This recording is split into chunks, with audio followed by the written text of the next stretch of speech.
Hey, free concert, knock knock. Who's there? Don't care. Don't care. No answer. Hold on, let me get it. Hey, let me get it. Hey, listen, man, fuck both friend, fuck everybody in that gang.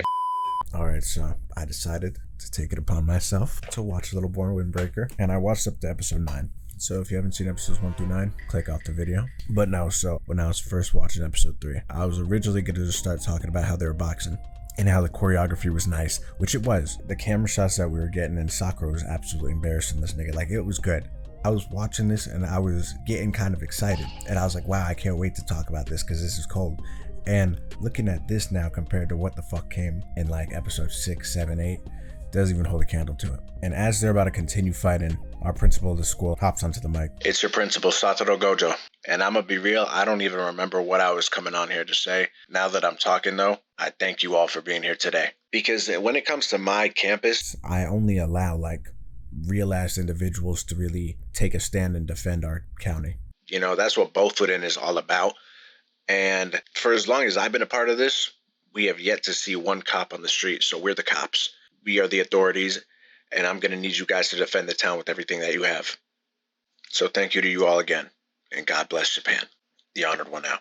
And after that announcement, Sakura and Baji make amends, shake hands. And throughout the duration of the season, of course, like they have that tension, that competitive like nature with one another, just talking about how they're going to fight in the future and whatever. And it's like, obviously, they were going to end up fighting this other gang that is on the thumbnail of the show. But with how they carry themselves and how they so blatantly are like, we have got to defend the town, I didn't know how they were going to properly incorporate this gang into the mix. It's weird just because these niggas don't seem like delinquents. Like, I feel like Bothwooden is just a bunch of ROTC kids who just took over an abandoned school. Now they just like, like this is what happens when you give them power. But when they pull up to the city border and start talking about how on the other side, like there's a bunch of bars and like nightlife and shit like that, I was like, okay, I understand kind of how this is gonna go. And I guess there's a middle schooler who's supposed to be on this side, and he was getting chased by anime side character number 28, Deku, from the last couple chapters of My Hero, if you've seen that, and then Aaron Not So Jaeger. So that's who he had on his tail. So it was definitely a high octane, high intense situation, and I would have been running out of there too, because I would have been scared for whatever they were about to infect me with. And before they could get their grimy claws on him, Sakura and Baji hit some Ultimate Ninja Storm-esque combo attack on him and take his dumbass out swiftly. But then I guess the Lion's main second in command pulls up with his Gojo glasses with the green eyes. And I mean, when he pulled up, I already knew he was gonna be somewhat of a lunatic, and like he definitely had a lot of tweaker tendencies. Like, this is not a one-time occurrence. He beats on his niggas basically like on some tyrannical shit. And then with Deku's fan over here, it's like, I don't care what gang you're in. If you pull up to me and you're trying to squabble with me and you have this tail on your scalp, forget about it. I could have sworn someone told me y'all boys were all about strength, and now you're beating up your own guy who was already unconscious. This is just some lame ass shit.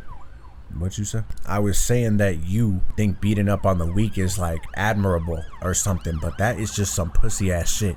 Pussy ass shit, you say? That aside though, why is your hair cut in black and white? You know we have colored television and shit, right? Like, how about you stop living in the past type shit? Like, I don't know. But like, my comedy aside, I don't like the way that you approach me, and I think you talk way too fast. You're like a little chihuahua. Hey yo, fuck you, bitch! I don't give a fuck! What do you think this is? That tears it. I've memorized your face. You're locked in. Don't even worry about making an appointment because you're locked with me. I'm gonna beat the fuck out of you in a proper venue. And after this whole debacle, obviously they go to the principal, whose name is Umimiya or something. I'm calling him Gojo because it's the same ass nigga. And basically he's like a botanist, and he just lives life, enjoys life, and he's just a very jolly fellow. And they're all having a good time, getting to know each other, and then Shark Teeth gets a call. Yo, Kaz, what's up?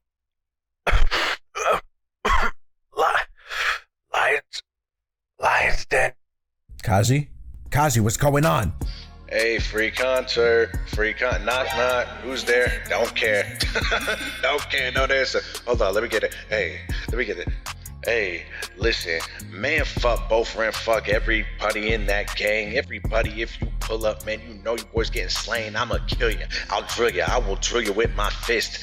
1v20, nigga. I didn't even care up in this bitch. Oh, man, you know that I was doing this. I'm eating my Stromboli. I'm the leader of this game. Tomiyama Choji, yeah, that's me. Head of Lion's Head, and nobody's biting me. Cause, nigga, I will bite you first, then I'll make you bleed. Man, shout out to that nigga Gojo. I didn't even know his name. But I'm trying to run the ones with you, cause nigga, you are lame. Yeah, no, that shit's up. Rally the troops. Once, you know, I take your spot. Oh, maybe you will beat me. No, nigga, you are not. I'm catching at least 5 felonies tonight. I said rally up the fucking troops. Shit, once I start, you know I will never go quit it. Yeah, they calling me a faker. Let me name drop this show, nigga. You know this is Windbreaker. Hold on, what? Yeah, that's all I got for you today. That's all I got for you today. But on a serious note, y'all come down here because y'all are some bitches. I'm on your turf. This shit was supposed to be O block. This shit no block. This shit no block. Where are y'all boys at? And this man Gojo stood on that shit quickly. And that's how you know he is like some indomitable human spirit, because Sakura felt that shit and he wasn't even looking at him. Yeah, and this Lion's Mane head coach has Bofuden's niggas lined up like he just knocked them down like dominoes. This freak show starts jumping for joy around Gojo, gets some distance, starts flirting with him, talking about I want you. But then Choji blitzes him and tries taking his head off with a kick, and then Ume just catches that shit with ease. But then Choji's gang pulls up with everyone and they're having some banter. And then we look up in the window, and then the whole school roster's posted up like fucking snipers in the window. Like if something pops out there, everyone's just jumping out of those shits. And it's like, going off of the first episode, you don't think the school is that deep, but this is a whole like population of students. Like there is K through 12 in this school, right? Like that's how this shit looks. But no, then this shit starts getting serious because Gojo like turns into Dana White really quick, and he starts organizing like a UFC event with Lion's Mane. Tasmanian Devil, I'll fight you myself. Just leave the whole gang out of this. That's crazy. Their boss is soft as shit. What? Oi, oi. I'm just quoting him. Jokes aside, though, the pirate from Bofuden, he's hard as shit because Eren is doing something with his hands while he was talking to Deku, and he was like all curled up into like some very excited position, I guess we could call this. And he's a shit talker too. He said, you look tough, but you talk cute. And how adorable. If I was in Eren's position here, that shit would have pissed me off, but he stood down because he knew that shit was true. Yeah, but no, so then they start organizing the fight card, and the matchups are Deku versus Baji, Eren versus Suo, and then obviously Sakura's fighting like that Gojo Orochimaru variant, and then there's another member from Lion's Mane, Sako, who I guess has beef with Sharktooth guy. So then those are the matchups, obviously including Ume and Choji. When this started, I guess this is basically like the whole season for the most part, right? I didn't expect each fight to have as much depth to them as they did, especially like the last couple.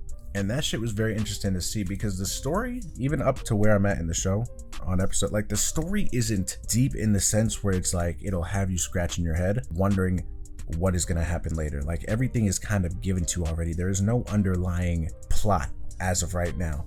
And honestly, like once this event ends and once we have a new UFC champion, I'm sitting here wondering like how this is even going to keep going. So our first matchup, Baji versus Deku. This fight is what led me to believe that this whole event was going to be no more than like 2.5 episodes. Because of course this jackass tries pulling some quick shit and screams out acting like Baji's captain is in peril. He looks away and then he tries to sneak him, and he didn't even realize he got hit. That shit was collard greens to him. That was a side dish on Thanksgiving. And he takes Deku's bicep and damn near rips his shoulder out of his socket and bashes his cranium into the fucking pavement. The way this nigga was laying, I thought he killed him.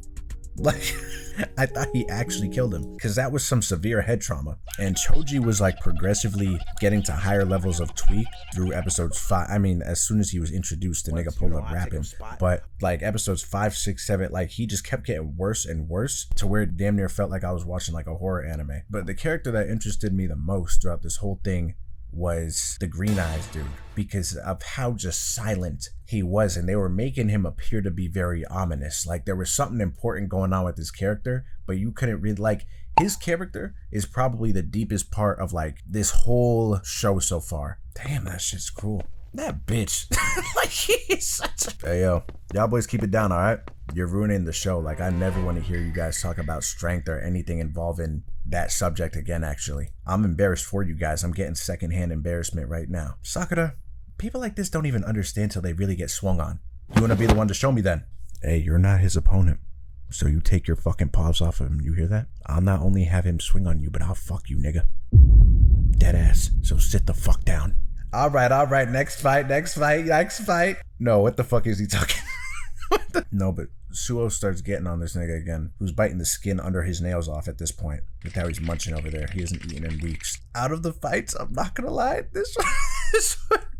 this may have been the most disrespectful fight out of the whole thing. He has to be rocking some like Sharingan under that eye patch on some like Kakashi shit with the way he was maneuvering this fight, because he pulls up hands behind his back, formal and everything, and like everyone in here is wearing like Converse, free runs, NMDs, and he's pulling up in the mix number 6 Hagen loafers from DSW. Like he's dressed to impress right now. And his whole thing with this fight was that he was fighting a kid, and he was basically humbling his ass the whole entire time. And the way that these dudes were going back and forth, not only this fight, just with everyone with some like 2012 Xbox party chat, COD lobby type of shit. Because you had a bunch of different personalities just like bickering. But no, so Aaron throws probably the weakest right in the show, and then Suo catches that shit, twists him around, reverses it easy, throws up the Rock Lee pose. So I already know like he's not even taking a hit. If a nigga's pulling out this pose, they are not even taking a lick of damage. Like he is beating him so bad without even beating him. The crowd is saying like it looks like he's falling on his own. Do you know how like bad that is? That is. And he hasn't thrown it back in front of a crowd with the Disney knees too, inverted. And Suo's freaky ass like that shit too. Look at that face. Hit this nigga with a 1-inch punch, flipped him, took him up, flipped him again, clothesline from hell. And this shit is so ass that he has the group leader sleeping. He knew he was getting that blazer taken. And Suo was embarrassing this nigga so bad that the vice captain of the other gang had to stop this shit himself. He said, just call it. You won. Even if we won this fight by the grace of God, I don't even want this one. You take this, because this shit is just embarrassing. And then he had Aaron go up into the fucking corner, curl up into a ball, and start crying and talking to himself. And I'm thinking Sakura's about to fight, but then I forgot that Sako and Shark Teeth had to go and handle their business as well. And this was the fight where I was sitting to myself, and I don't think this is a diss, because obviously like technology has gotten better. We have evolved as humans, and people have just got better at their craft. But I'm sitting here thinking to myself, like, this choreography is on par, if not better than Naruto. Is that a wicked statement to say? And I'm only saying Naruto because Naruto is like choreography based. And I feel like when we compare shows of the now to others, all roads kind of lead back to like the big three. When it comes to story, when it comes to fights, when it comes to, you know what I'm saying? Like I'm sitting here looking at some of the movements that these niggas are doing and like how they are telling this story throughout the fight. And again, this may just be some recency bias shit, but some of these maneuvers were like the attention to detail was great. And I'm not gonna lie, the reason for this fight kind of pissed me off. Because I've seen some very questionable reasons to like fight, you know, in shows, like whether it's for fucking just world domination, just fighting to fight, or like on some Sukuna shit where it's just like I'm evil and villainous and I just like causing fucking destruction. You know, like some villains and some enemies and antagonists in some of these anime, they fight for like stupid reasons. And I think Sako might take the cake. Like he used to be a follower of Shark Teeth because he saved him back when he was getting bullied in middle school or whatever. And he was like, teach me how to fight. So Sako ended up following the nigga or all throughout middle school. And Shark Teeth guy was like him. Like he was just that guy, popular kid. Everyone was following him. Sako was like his right-hand man. He graduates and he's like, you know what, Sako, I want us to become our own individuals. So I want you to like follow your own path and don't follow me anymore. On some very like mature shit. You know, at least that's how I'm perceiving it. Like Sako didn't see it that way though. He saw it more so as an offensive thing. And he was like, damn, I wish he said to follow him forever and ever. So since he didn't say that, I'm just gonna get stronger and beat the fuck out of him. And I'm sitting here like, what is he even talking about? He's like, you're still looking down on me. And now granted, Sako was working the fuck out of this nigga for a while. Like I'm looking at it and he's like, you should find yourself a new goal because I'm not going to meet your expectations of what you see in me. And he was just giving him the truth and how he felt. And I'm not like getting on it in a way where it's like, I'm mad at it. Maybe I am a little mad at it because I don't know what the fuck this nigga's on. But like this part of the season just didn't make sense to me. Like I don't know what he's talking about. And then Sako starts tweaking out, gives him one last swing. And then Shark Tooth just starts spitting some poetry to him again. And then he guts that nigga for everything he has. But then even after he punches him, Sako's like, you have nothing to apologize for. I'm the selfish one. So then why are we boxing? And again, I'm not trying to say this to like bully the nigga here. I understand having admiration for someone. But like there comes a point where you just gotta like be your own individual. Yeah, and this is where like shit started to take like a different turn that I didn't expect it to, because all the fights up until this point were very like surface level. Like they were just fighting to fight because they were kind of roped into it. But now with Sakura and Toriyama, or whatever the other guy's name is, I don't remember, and then Ume and Taz, both of these fights had a very different weight to them. And I knew there was something weird with Kame's character from the jump, because there was like they kept putting a lot of focus on him. And I would say up to this point, unless there's another fight, episode 10, 11, 12, 13, this was the best fight in the series. This shit was crazy, I'm not gonna lie. Sakura squares up, and then Kame goes into like his Fentline kind of stance, blitzes him, catches Sakura off guard, throws him on the ground, does a little maneuver. They're back to square one. And it's like the hand motions and like the way that they go back and forth, and the dodge it too. The dodge was called, and the POV switches, nigga, this shit looked like it was Tekken. I don't even know. Sakura hits him with a mean spin, hurdles him, backflips over him. I don't even know what type of Spider-Man shit this is. And when he jumps over him and then tornado kicks his fucking back, and I think it's like just the impact. I don't know, like I think that's why I'm like really liking this choreography. But then he kind of reverses it and almost takes out Sakura's whole head with those wooden slippers. And he really tries stomping that nigga out. And then seeing Sakura reverse him as he has him in a chokeslam position, and start just throwing punch, kick, fucking, I don't even know what this shit's called, where you do the kick on the ground, some breakdance move, and then a double kick from the like, and he has him staggered like he's some Elden Ring boss. And then he goes on the offensive and he starts blitzing him. And he loves this backflip kick, but this shit was so fucking hard. And I'm thinking Sakura's winning, and then Kame just like gets angry, jumps, does Sakura's very own move on him, and then knocks all the air out of him, and he's out for the count. And it's like knowing how everything has unraveled up until this point, seeing this development with Kame is really like interesting, knowing how like he views everything now. Because like Sakura's just talking shit about their gang stupid ass logic, how they talk about strength, but in reality they're weaklings and they know nothing and they're just disrespectful. And he stomps on his head. Sakura eats it, and he's like, I'm trying to tell you, like the shit that you spew doesn't match your actions. He said, y'all boys should rename yourselves the Bully Club. And I'm not gonna lie, I didn't think that was the coolest thing to say. You know, I think there was a cooler name in there that he could have went with. Because it's like, we got both of them, like sick. I don't know what that means, but cool. We got the Lion's Den. You know what, dude? You should rename yourselves to the Bully Club.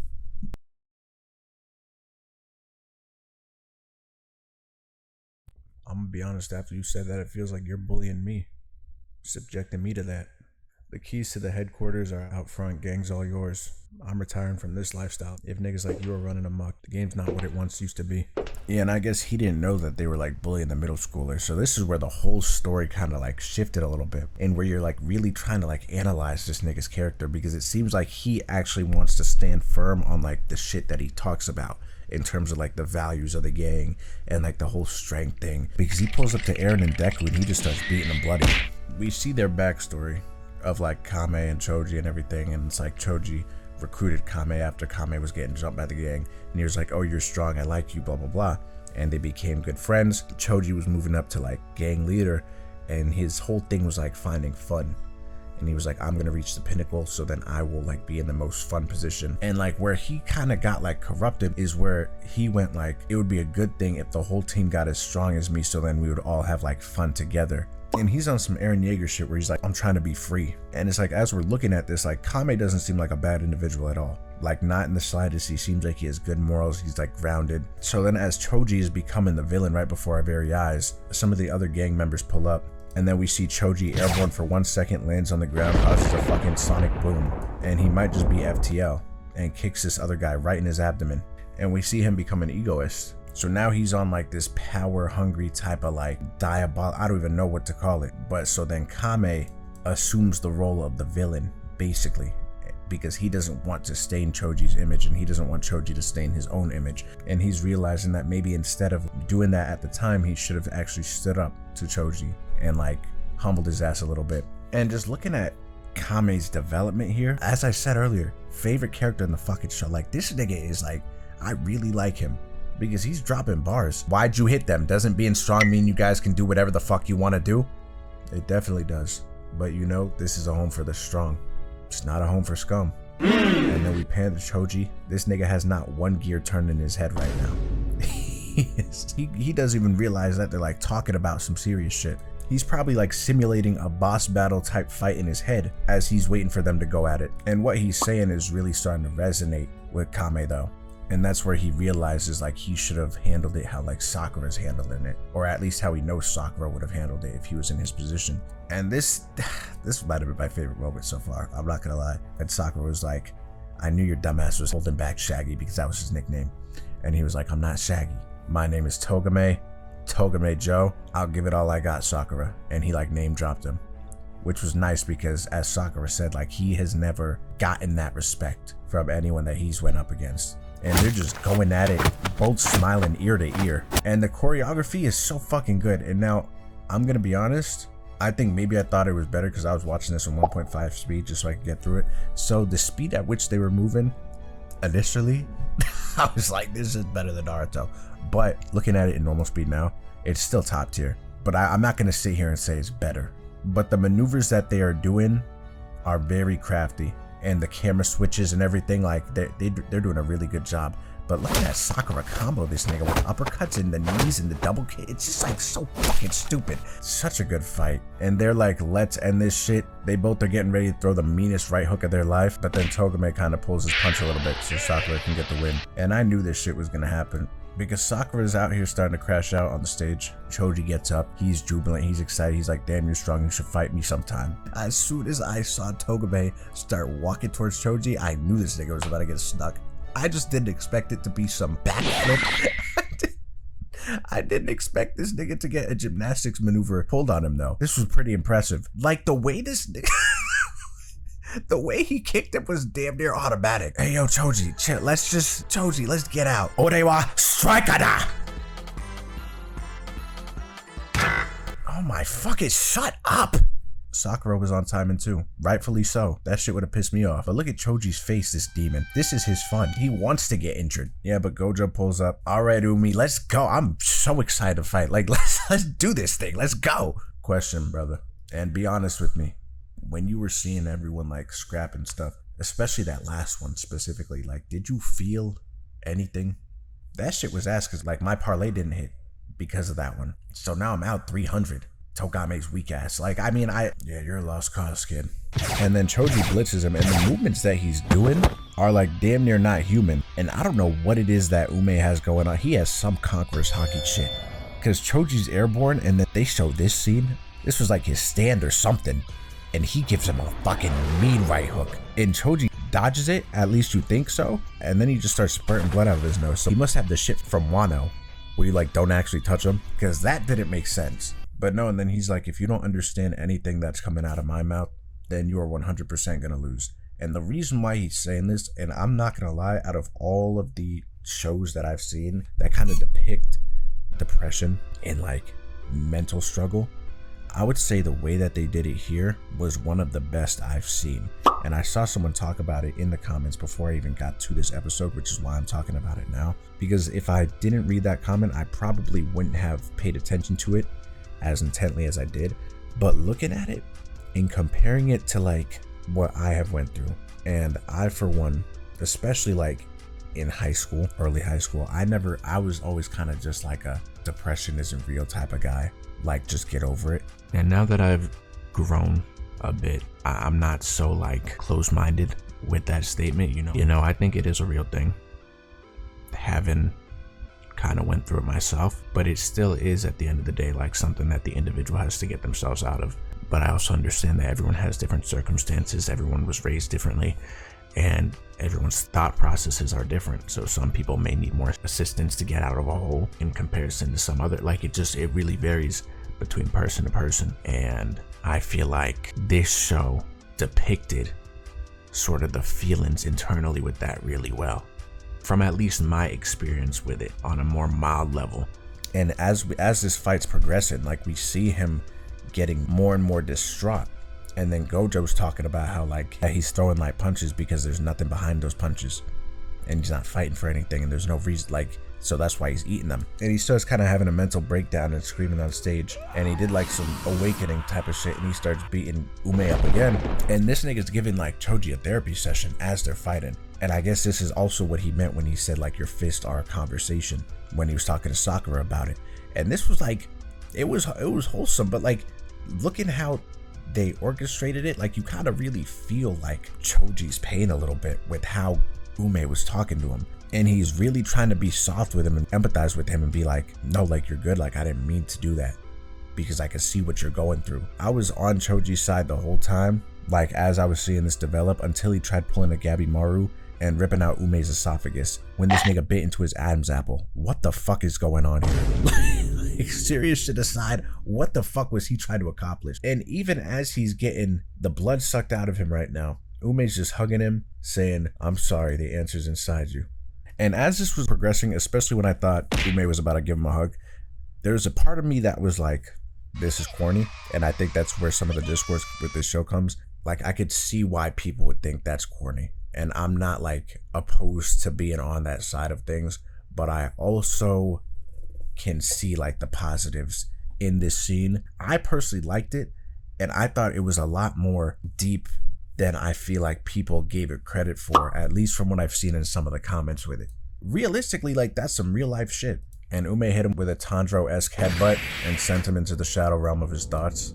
And he starts like reminiscing on the past and starts having, I guess, a good dream for once. And I thought this was just like a really well done depiction of like a depressive like episode type of thing.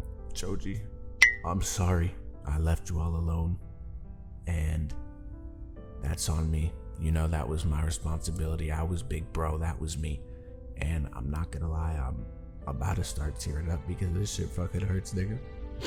Like, you really kicked the fuck out of me, dog, and this shit really hurts. And it's like, I get it, you're suffering and shit, but that doesn't mean taking out on us, you know? Fuck, man. I think you broke my nose, nigga.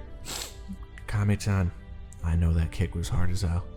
I was like, damn, you know, I'm kind of impressed with myself. That was a maneuver I didn't even think I was gonna pull out that quickly and swiftly, but that's besides the point. I believed I would have the most fun, and I would be the freest of them all. And I walked up the yellow brick road. I went to the top, and I opened that treasure chest. I think the most exciting thing I saw in there was a silverfish. Nothing else, you know, nothing in that treasure chest. And I looked behind me, I'm like, where'd everyone go? But it was you who tried to keep us all connected, so I'm the idiot. That's on me. And I know that shit probably hurt. I'm really sorry, bro. I'm sorry, nigga. Go mend aside, bro. Go mend aside, bro. Ume-chan, Lion's Den is yours now. Take it. I do not want that shit, nigga. That's like asking me to take the head coaching job of the Detroit Pistons. Why would I want to do that? That's all yours. You fucked it up, so you fix it. And one day you'll be champions. I'm just glad we were able to reconcile here, because that's our ninja way. Databayo. And yeah, so that was episodes 3 through 9. And as I said, like, I don't remember if I said it actually, but like I saw episodes 10 and 11. 12 is out right now, and I did want to watch them, but I just felt like this whole little like section was like an arc in itself, and episodes 10, 11, 12, and 13 was sort of gonna be like, not a decline, but just like the end of something and possibly the start of something new. And I just didn't want to get into that. I'll either leave it for another video or just not talk about it at all, because it's not like as significant as the stuff that was just going on, because I feel like everything here was just like the main point of the season. Where this show sits right now, it's not super deep story-wise. You know, it's definitely not a Tokyo Revengers if we're talking plot, but just animation, fight-wise, it's very consistent. And the choreography is beautiful. And as I said, it's like genuinely, for it being like a regular people like show in terms of like no powers, no nothing, like choreography wise, I would say it's up there with some of like the better shows. This was solid. If I were to give it an honest rating, since I'm a very story driven type of guy, I think overall the show is probably like a 7.8, 7.7, because I did really like the depiction of Choji's depression and how Kame had to take the reins to kind of shield him, but he was actually doing more damage than good. You know, like I liked that. I really did, because that shit just happens. Like that's like some real life stuff that happens. So I really did like that. And I guess Sakura learning like bits and pieces about Ume's philosophy and like his ideal and like how he maneuvers through life, there wasn't really anything deeper than that. Like there was the Sako thing, I guess, but that seemed so like short-lived and quickly handled that I didn't really even have time to process it. You know, I was more so focused on like them both just duking it out. But no, it was good. And then Suo was just cold. Love me some Suo. I'm excited to see like what he'll be on though, like in season 2, because I feel like he's like the strongest to get there. Like with how he was carrying himself, I feel like he's beaten majority of the people up in that gang. So we'll see. Maybe they'll have like a Bofuden battle royale or something, captain spot, because Ume retires or some shit. But no, so gotta make a kaiju video, gotta make a Mushoku video, because that's getting a little freaky. And I'm trying to make the Bleach video as well, on top of like the Elden Ring content coming out. And I wanted to do weekly reactions for Tower of God. Hopefully I can do that as well and kind of get things back on track. That's where we're at. Windbreaker, solid watch. And yeah, without further ado, if you stayed for this long video, appreciate it. And on to the next one.